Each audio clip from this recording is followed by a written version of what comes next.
HD எக்ஸாஸ்ட்லேருந்து நமக்கு வந்துருச்சு. அந்த பார்சலே இது தான், இந்த ஷேப்பு தான் வந்தது. ஸோ இல்லை நல்லா ஃபோம்லாம் கொடுத்து தான் பேக் பண்ணிடுவாங்க இவங்க.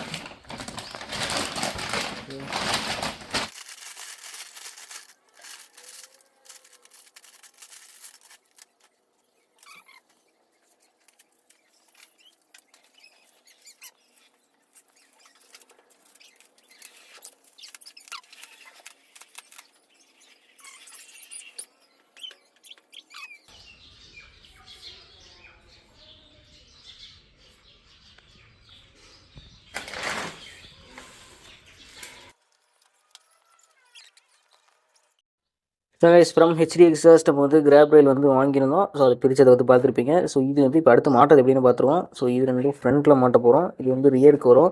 ஸோ பாக்ஸ் கண்டென்ட்ஸ் தான் பார்த்துட்டு இருக்கிறீங்க. ஸோ இது வந்து ஒரு 4 செட் ஆஃப் ஸ்க்ரூஸ் நட்ஸ் வந்து கொடுத்துருக்காங்க. இது வந்து நமக்கு கிராப் ரயிலோட எல்லா அந்த 4 எண்டுக்கும் வரும். இந்த 4 எண்டுக்கும் போட்டுறது இந்த செட்டு. அடுத்து இது வந்து பார்த்திங்கன்னா இந்த ஃப்ரண்ட் ஏரியாவில் இதில் மாட்ட போகுது. ஸோ இதை வந்து வண்டியில் ஃபிக்ஸ் பண்ணுறதுக்கான நட்டு. ஸோ மீதி எல்லாமே நம்ம வண்டியில் இருக்க தான் யூஸ் பண்ண போகிறோம். ஸோ இதுக்கு தெரிஞ்சு எனக்கு 13 நம்பர் ஸ்பேனர் மட்டுமே போதும். ஸோ அடுத்து வந்து எப்படி மாட்டுறதுங்கிறத பார்ப்போம். ஸோ கைஸ் ஃபஸ்ட்டு வந்து நம்ம சீட்டெல்லாம் ஓப்பன் பண்ணணும்.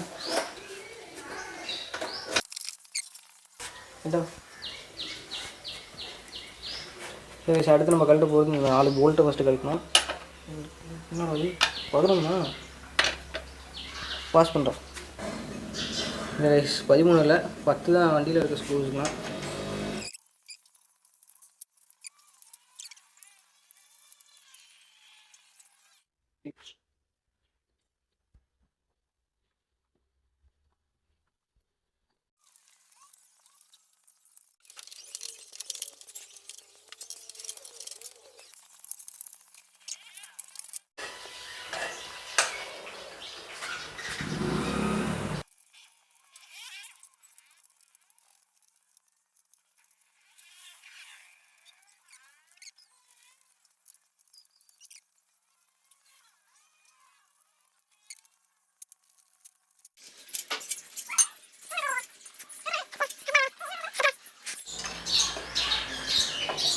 இதுக்கு நெட்டு மாற்றி போடணும்ல?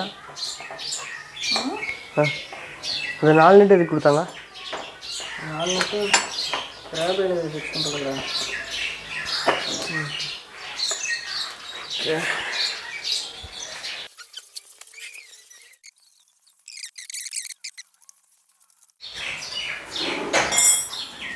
இதுங்கடா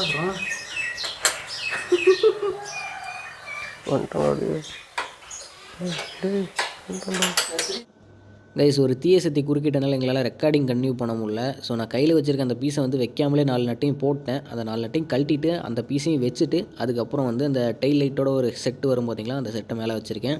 அவ்வளோதான், அடுத்து ஸ்க்ரூ போடுறோம். நான் ஓரம் வெளியே கைஸ் இடையில வந்து ஒரு டிஸ்டர்பன்ஸ் வந்துருச்சு. அதனால் அந்த சீன்லாம் காட்டல. ஸோ இப்போ பார்த்தீங்கன்னா நம்ம இதில் டிஃபால்ட்டாக கொடுத்த நட்டுக்கு போல அவங்க கொடுத்த அந்த லென்த்தான ஒரு நட்டை தான் போட்டிருக்கோம் வாஷர் வச்சு. ஸோ இது பிளாஸ்டிக் மேலே தான் வருது சரிங்களா. அடுத்து வச்சு பார்த்துட்டு எழுதி தொடங்க வேண்டியதான்.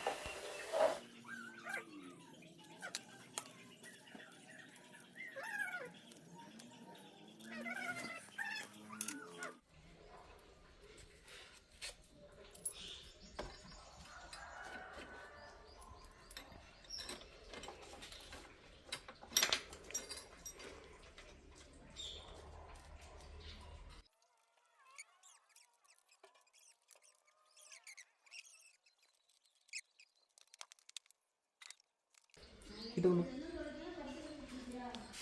கைஸ் நம்ம என்ன மிஸ்டேக் பண்ணோம்னா இந்த கிளாம்ப் அப்படி திருப்பி போட்டோம். இந்த ஸ்பேஸிங் லென்த் இருக்குது அட்ஜஸ்டபுளாக இருக்கிறது வந்து மேலே வரணும். இந்த சைடும் கீழே சிங்கிள் ஒரே ஒரு ஓட்டையாக இருக்கிறது கீழே வரணும். ஸோ அதை மட்டும் பார்த்துங்க.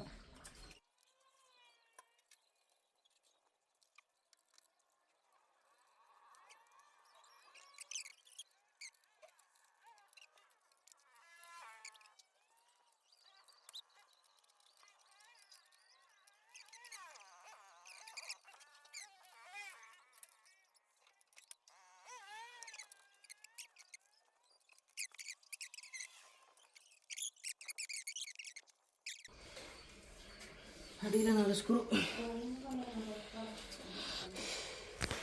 அதில் கம்மிக்கிட்டா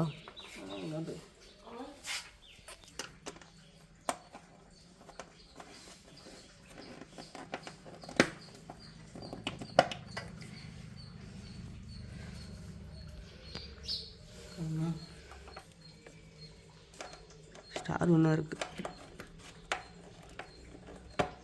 ஸ்டார் இருக்குது. முன்னாடி சொல்ல வேண்டியது அப்போலேருந்து சொல்லிகிட்டு இருக்கான் ஒரு வந்ததுலேருந்து. டிஸ்டர்பன்ஸ் வந்ததுலேருந்து சொல்லிகிட்டு இருக்கேன். டிஸ்டர்பன்ஸ் வந்ததுலேருந்து நான் அவர் வேறு எங்கேயோ காமிச்சிட்டு இருக்கிறேன்டா.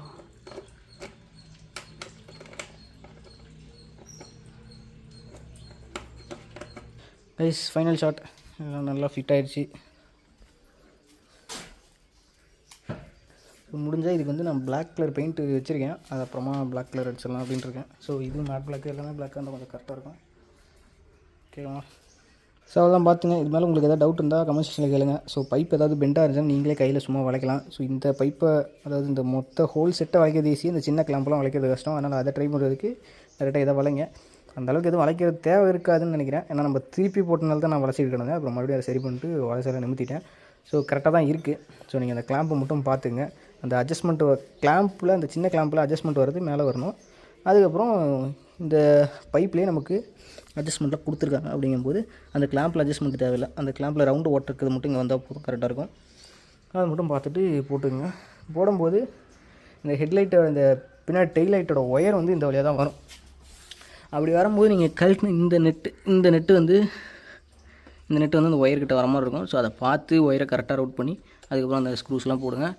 அதுக்கப்புறம் எதுவும் சொல்கிறதுக்கு எதுவும் இல்லை. பார்த்துங்க. பை.